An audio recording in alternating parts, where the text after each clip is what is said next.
बदले बदले से मेरे सरकार नज़र आते हैं, ऐसा लगता है घर की बर्बादी के आसार नज़र आते हैं। नमस्कार, द न्यूज़ कैनवास में आपका स्वागत है। आप देख रहे हैं शाम का डेली डोज। मैं हूं आपके साथ उमंग माथुर। आपको बता दूं, ये जो शेर मैंने कहा है, कहीं ना कहीं भारत और यूएस के बीच में जो पहले जो टैरिफ वार चला था वो टैरिफ वार खत्म हो चला है। 50% से सीधे 18% टैरिफ भारत का कर दिया गया। और आपको बता दें कि अमेरिका ने जिन जिन भी देशों के साथ में ये टैरिफ डील करी है, भारत के साथ उसकी ये टैरिफ डील है, जो परसेंटेज है वो सबसे कम है 18%। इसके ऊपर पाकिस्तान है जिसका 19% है, और कहीं ना कहीं 50% वाले भी देश हैं। हम भी पहले 50% में आ रहे थे, लेकिन आज पूरा दिन खबरों की जो हम कहते हैं जो बाजीगर हैं वो सब इस बात को जानने में, समझने में और सोचने में लगे हैं कि आखिरकार ऐसा क्या हुआ कि ट्रंप इतने नरम पड़ गए कि भारत को सबसे कम टैरिफ वाले देश में शामिल कर दिया है। मेरे साथ मेरे सहयोगी ब्रिजेश हैं, उनसे भी बात करेंगे, लेकिन उससे पहले हम आपको पूरा घटनाक्रम आपको बता देते हैं कि अचानक से ऐसा क्या हुआ कि ट्रंप को ये टैरिफ 18% करना पड़ गया। अब इसके पीछे वैसे तो कई वजह हैं। ट्रंप को शायद ये डर सताने लग गया हो कि अगर यूरोपियन यूनियन के साथ में जो भारत की डील हुई है, कहीं उसके चलते अमेरिका का जो असर है पूरे विश्व में वो कहीं कम ना पड़ जाए। फिर उसके बाद में अमेरिका कहीं ना कहीं चीन के साथ में, रशिया के साथ में और इनफैक्ट भारत के साथ में भी पिछले कई सालों से मुकाबला करने में लगा हुआ है। तो उसे अपनी जो हम कह सकते हैं जो उसकी ठकुराई है, कहीं ना कहीं उसको वो ठकुराई खोती हुई दिखाई दे रही थी। तो शायद इस वजह से उसने ये टैरिफ कम कर रहा है। ब्रिजेश मेरे साथ है। ब्रिजेश, जैसा कि मैंने कहा कि यूरोपियन यूनियन के साथ में जो डील हुई है, उस डील को शायद 24 घंटे भी नहीं हुए होंगे कि अमेरिका ने तुरंत टैरिफ कम कर दिया। और प्रधानमंत्री नरेंद्र मोदी मेरे दोस्त हैं, और पहले जब ये 50% टैरिफ हुआ था तब शायद ये दोस्ती नज़र नहीं आई थी। तो मैं आपसे ये जानना चाहूँगा, और हमारे जो देखने वाले जो दर्शक हैं वो भी ये समझना चाहेंगे कि आखिर पहले 50% क्यों हुआ, और अगर जब 50% कर दिया था तो हमारे राजस्थान में या फिर हम कहें हमारे देश में ये एक कहावत है थूक के चाटने वाली। तो अमेरिका ने ऐसा करा क्यों? कहीं ना कहीं ऐसा लग रहा है कि अमेरिका की जगह सही तो हो रही होगी इसके पीछे। देखिए, सवाल वही है कि अमेरिका ने किया ही क्यों? जब करना ही यही था तो आप इस पर क्यों आए? थोड़ा इससे पीछे ले चलते हैं आपको। जब टैरिफ लगाया गया, भारत के ऊपर टैरिफ लगा के बड़ी बड़ी बातें ट्रंप साहब ने की थी, ये कर देंगे, वो कर देंगे, भारत की कमर तोड़ देंगे। लेकिन भारत जो है 1 अरब से आबादी से ज़्यादा वाला देश झुकने को तैयार नहीं था। उसने जब इन्होंने टैरिफ लगाया तो हमने चाइना के और रूस के साथ खड़ा होकर तिकड़ी बना दिया। हाथी और ड्रैगन एक साथ आए। उसके बाद अमेरिका को लगा कि लाल लाल आंखें दिखाने से काम नहीं चलने वाला है। उसके बाद भारत ने जापान के साथ समझौता किया। उसके बाद यूरोपीय यूनियन, यूँ कहें कि भारत ने रूस के साथ सस्ता तेल भी खरीदा। भारत ने यूरोपीय यूनियन के साथ ट्रेड डील भी कर लिया। भारत ने अमेरिका को भी झुका दिया। तो भारत ने सब कुछ किया है। कहीं ना कहीं जो ईयू के साथ में जो हमारी ट्रेड डील हुई है, उसके बाद में जो वित्त मंत्री हैं हमारे निर्मला सीतारमण जी, उन्होंने जो बजट पेश किया, कहीं ना कहीं उस बजट में हालांकि आम आदमी की जो हम अभी कल भी हम बात कर रहे थे कि ठीक है आम आदमी के लिए कुछ नहीं है, लेकिन ट्रंप के टैरिफ का जो तोड़ निकाला उस बजट के अंदर, तो कहीं ना कहीं अमेरिका को शायद ये लग गया हो कि भारत तो झुकने को तैयार है नहीं और मेरी पोजीशन खतरे में आ सकती है। वेनेजुएला पे जो उन्होंने कब्जा करा तो उस कब्जे का भी कोई मतलब निकल नहीं रहा था। देखिए, भारत, चीन और रशिया एक साथ आ रहे थे और ये तिकड़ी कहीं ना कहीं अमेरिका के लिए भारी पड़ने वाली थी। और जैसे ही भारत ने यूरोपीय यूनियन के साथ समझौता किया, यूरोपीय यूनियन का आप यूँ समझिए कि एक छोटा सा कोई यूनियन नहीं है मंग जी, ये 27 देशों का एक बड़ा यूनियन है, जिससे कि यूरोप के बड़े रास्ते खुलते हैं, जिसमें बड़ी बड़ी कंपनियां, मर्सिडीज बेंज हो या बड़ी जो भी कंपनियां हैं वहाँ से आती हैं। वहाँ के मेडिकल, फार्मास्यूटिकल्स, बहुत बड़े बड़े जो भारत के लिए रास्ते खुलते हैं। आप देखिएगा जिस तरह उसके बाद भारत ने उसके डील ही नहीं किया वहाँ के किसानों के लिए, यहाँ के किसानों के लिए भारत ने एक रास्ता खोल दिया, जिससे कि अब अमेरिका को लगने लगा था कि भारत एक बड़ा बाजार भारत को मिल गया है, जो कि विश्व शक्ति और ग्लोबल लीडर बनने में उसको कोई कसर छोड़ने वाला भारत है नहीं अपने को, जो भारत प्रयास कर रहा है लगातार। और भारत ने ये दिखा दिया कि अमेरिका के आगे हम झुकने वाले नहीं हैं। आप चाहे 50 लगाइए, 100 लगाइए, 200 लगाइए, 500 लगाइए, हम नहीं डरने वाले हैं। भारत इस बात को एकदम ताकीद कर रखा था। ट्रंप की लगातार बेफिजूल की बातें, उलझ जुलूल बातें, लेकिन भारत जवाब नहीं दिया। भारत ने यह तय कर रखा था कि हम जवाब उसी दिन देंगे। और इस बार देखिए कि जब 18% की घोषणा हुई तो इस बार ट्रंप ने घोषणा नहीं की। इस बार प्रधानमंत्री मोदी ने ट्वीट किया कि हम 18% की घोषणा कर रहे हैं, हमने 18% पर अमेरिका के साथ ट्रेड डील कर ली है। तो ये कहीं ना कहीं दिखाता है कि उस ग्लोबल लीडर की, जो कि इमर्जिंग ग्लोबल लीडर है, आने वाले समय का एक बड़ा ताकतवर देश उभर रहा है। और इससे पहले थोड़ा सा आपको पीछे ले सकते हैं, एक्स के जो मालिक हैं उन्होंने क्या लिखा था थोड़े दिन पहले कि भारत जो है अमेरिका को पछाड़कर सबसे ज़्यादा तेज़ी से बढ़ने वाला जीडीपी बन रहा है। लिखा था कि पावर जो है वो ट्रांसफ़र हो रहा है, पावर जो शिफ्ट हो रहा है कहीं ना कहीं। भारत एशिया की आर्थिक महाशक्ति तो था ही, अब ये दुनिया भर में एक बड़ा नेता बनने जा रहा है। यूरोपीय यूनियन का मार्केट खुलने के बाद भारत को जिस तरह से एक बड़ा मार्केट मिला है, उसके बाद कहीं ना कहीं ट्रंप को डर सताने लगा था। क्या ब्रिजेश, इसके पीछे अगर हम डबल फ़ायदा अगर हम इसके अंदर देखें कि ट्रम्प को तो शायद ये फ़ायदा हो सकता है कि उन्होंने टैरिफ को हथियार बनाकर रूस पे दबाव बना दिया, और अगर प्रधानमंत्री नरेंद्र मोदी की बात करें तो कम टैरिफ के रूप में जो भारतीय निर्यात को जो एक राहत प्रदान हुई है, कहीं ना कहीं फ़ायदा उधर भी है तो इधर भी है। भारत ने साफ तौर से कहा मेड इन इंडिया प्रोडक्ट पर 18% का टैरिफ लगेगा, मतलब साफ है कि अमेरिका को इसका लाभ मिलेगा तो उससे दुगुना लाभ भारत को मिलने वाला। भारत जिस तरह से अपने डेयरी के प्रोडक्ट्स है, भारत अपने रक्षा के क्षेत्र में जिस तरह आगे बढ़ रहा है, भारत तमाम मेडिकल के उद्योगों में आगे बढ़ रहा है, तो भारत इसके प्रोडक्ट को बाहर अब इंडियन प्रोडक्ट की आपको उमंग जी बेहद अच्छे से पता है कि इंडियन प्रोडक्ट्स की मांग कितनी है दुनिया भर के मार्केट में। तो दुनिया भर में इसके रास्ते खुलेंगे, यूरोपीय यूनियन का खुल गया, अमेरिका का खुल रहा है। अब इसके बाद अब डर किसको सता रहा है? अब डर सताएगा चाइना, पाकिस्तान, जो हमारे जो पड़ोसी देश हैं, जो कि लगातार इस उलूल जुलूल बहकी बहकी बातों में रहते हैं कि भारत कहीं ना कहीं इन चालों में फंसने वाला। भारत कहीं नहीं चालों में फंसने वाला।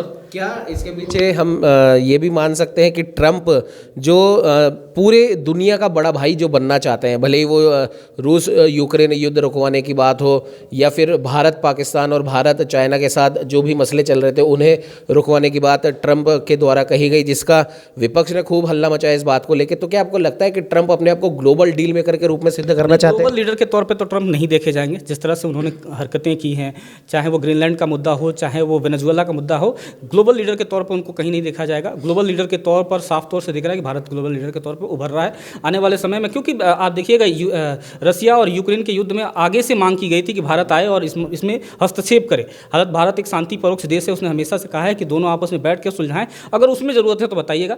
ऐसे हम किसी के साथ खड़े होकर वॉर करवाएं, ये हमसे नहीं हो पाएगा और हम ना ही ये करें। हमारा इतिहास रहा है कि हम बुद्ध के साथ युद्ध की बात नहीं करते, हम बुद्ध की देश हैं, हम बुद्ध की ही बात करते हैं।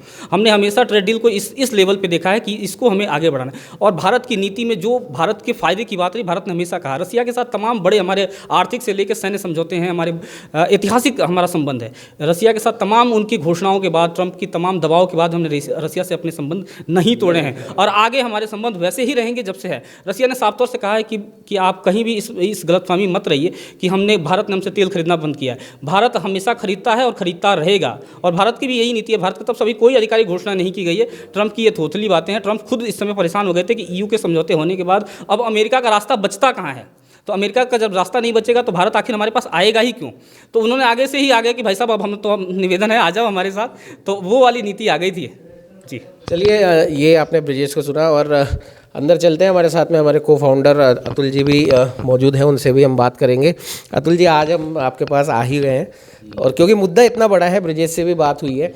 अचानक से ट्रंप जो टैरिफ घटाते हैं, हालांकि वो खुद को इसमें ग्लोबल डील मेकर के रूप में मान रहे हैं, तमाम बातें उन्होंने ट्वीट भी कर दी कि प्रधानमंत्री नरेंद्र मोदी तो मेरे दोस्त हैं, लेकिन क्या आपको नहीं लगता, जैसे अभी मैं ब्रिजेश से भी बात कर रहा था, कि इसके पीछे ईयू के साथ जो डील हुई है, फिर उसके बाद में रशिया से जो हमारे रिश्ते हैं, वो सबको पता है, क्या अमेरिका को अपनी स्थिति खिसकती हुई सी लग रही है? वो एक शेर याद आता है यहाँ पे मुझे कि साहिल पे बैठे यूँ सोचते हैं आज कौन ज़्यादा मजबूर है, ये किनारा जो चल नहीं सकता या वह लहर जो उठ नहीं सकती। तो सबसे बड़ी बात क्या है कि ट्रंप को ये लग रहा था कि मैं वैश्विक शक्ति की तरीके से एक सम्राट बन जाऊंगा, जहां मर्जी पड़ेगी उस तरीके से टैरिफ ठोक दूंगा, जिस तरीके से बात करूँगा। अभी ईरान की बात देख लो, जिस तरीके से वो कर रहे, हिंदुस्तान को भी वो हल्के में ले रहे थे। पर हिंदुस्तान में वही मोदी है जिसने एक समय में जाकर और टाइम स्क्वायर पे ये कहा था कि अब की बार ट्रंप सरकार है ना, और पूरे उसमें घुमाया था उनको और बात की थी। वो एक अलग बात है कि मुद्दे अलग होते हैं, सारे मुद्दों पे बात होती है। वैश्विक जगत कुछ अलग होता है, वैश्विक शक्तियाँ कुछ अलग होती है। रशिया को भी कम नहीं आंक सकते, चाइना को भी कम नहीं आंक सकते, इवन दैट आप अफगानिस्तान को भी कम नहीं आंक सकते, क्योंकि सबका अपना वर्चस्व है वैश्विक जगत में। परंतु एक चीज़ और भी समझ में आनी चाहिए कि ट्रंप को अभी तक ये समझ में नहीं आया था कि 160 करोड़ की जनसंख्या वाले इस देश को कम क्यों आंका जाए, जहाँ पे कि सबसे ज़्यादा। अच्छा, दूसरा एक चीज़ ये भी थी कि जिस तरीके से मोदी ने पिछले दिनों में मेक इन इंडिया को लेकर अपने आप को डेवलप किया है, जिस तरीके से उन्होंने प्रक्षेपास्त्र बनाना शुरू किया है, ये वही इंडिया है जिसने कि सबसे पहले कोविड का इंजेक्शन लोगों तक पहुंचाया। तो ये सब चीज़ें ट्रंप जानते हैं, अच्छी तरीके से जानते हैं, मन में जानते हैं।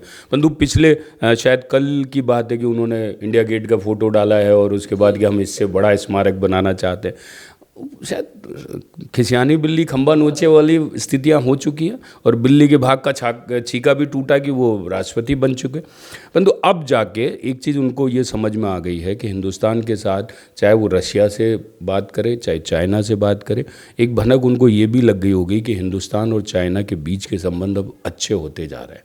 जिस तरीके से चाइना और हिंदुस्तान के बीच की एक कम्युनिज्म मीटिंग्स हो रही हैं, जिस तरीके से एक दूसरे के बीच वैश्विक शक्तियां बढ़ रही है, तो ये सब कहीं ना कहीं डराती है। और रशिया तो अपने आप अपने हिंदुस्तान के लिए सबसे बड़ा दोस्त कह दूं या किसी भी तरीके से बात कर ले, और जो वो बार बार एक गॉसिप पैदा कर रहे हैं कि रशिया से अब तेल नहीं खरीदेंगे, मेरे से खरीदेंगे, वेनेजुएला से। जो मोदी जी ने भी ट्रंप के ट्वीट के जवाब में ट्वीट तो ज़रूर करा है, लेकिन ट्रंप ने तो कह दिया कि भारत अब वेनेजुएला से तेल खरीदेगा, रूस से नहीं खरीदेगा, लेकिन मोदी जी के ट्वीट में इसकी कोई वो नहीं है, कोई जिक्र नहीं है और वो करना भी नहीं चाहेंगे। क्योंकि मोदी बहुत, आपको अगर मैं एक वर्ड कहूँ जो हमारी देशी भाषा में बात कहूँ कि मोदी बहुत घाघ है, वो हर चीज़ को बहुत जल्दी नहीं उगलते हैं। जैसे ट्रंप हर बार कुछ नया बोलते जाते हैं, ट्रंप उगल देते हैं, वैसे मोदी नहीं उगलते। परंतु यहाँ आके एक चीज़ मुझे बड़ा अच्छा लगा जब बाद में आया कि 25 से 18 पे आ गए, शेयर मार्केट का उछाल था।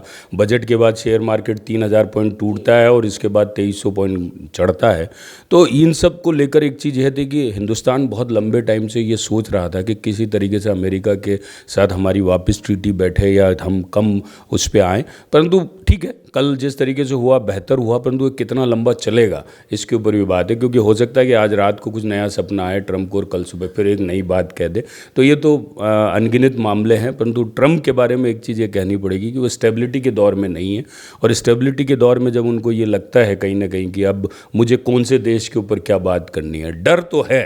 देखिए, डर तो है। दूसरा डर एक और है कि अमेरिका की 60% इकोनॉमी को हिंदुस्तान ही चला रहे हैं। वहाँ पे जो बाशिंदे हैं वो चला रहे हैं, वो कहीं ना कहीं इस बात को लेकर बैठे हैं। जिस तरीके से हिंदुस्तान ने शिकंजा कसा अमेरिका के ऊपर, जिस तरीके से उन्होंने चीज़ों के ऊपर शिकंजा कसा, तो वहाँ जिस तरीके से महंगाई बढ़ी, वहाँ पे तो कार्ड का पैसा है ना साहब, वहाँ तो कोई लिक्विडिटी तो पैसा है नहीं। जो भी पैसा है वो सब कार्ड में पैसा है। तो उन लोगों को ये समझ में नहीं आता कि लिक्विडिटी पैसा क्या होता है।